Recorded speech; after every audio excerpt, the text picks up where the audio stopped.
nephew Colin so that he can get a better understanding of what an Arduino microcontroller is. This is an Arduino. It's called a Nano. It's very small. They also make a larger Uno. These come in various form factors, including ones that could be used over Wi-Fi and Bluetooth, ones that are dual processor, and one processor can be put to sleep, one high power processor can be put to sleep, and the other can be used for a wake up or low power items. This is a 5-volt DC input, and you can see there's a red and a black wire. The black is negative and the red is positive.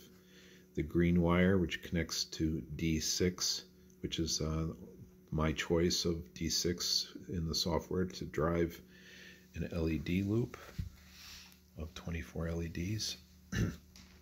It's called the WS2812b LEDs. They run off of 5 volts, so everything here runs off of 5 volts.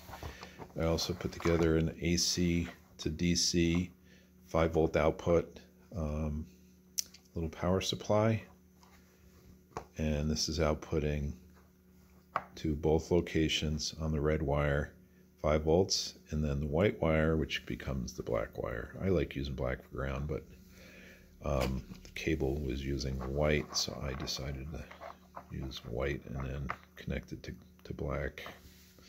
So this is my little mock-up cable that allows me to split the ground between the Nano and the lights. They have to be on common ground, and they're both using the same power.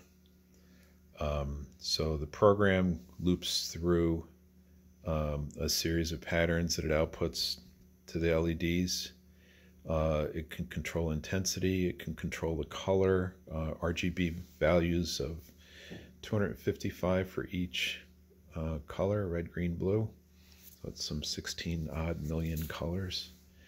And what this program does is it loops through a bunch of different schemes. I like the chasing lights, but it also had blinking, which I removed from it. I didn't like the blinking lights, drives me nuts. But a nice gradient. I might add some to play with the brightness, or maybe we'll put a knob on here and program up when the knob is turned, the brightness gets lighter or more intense.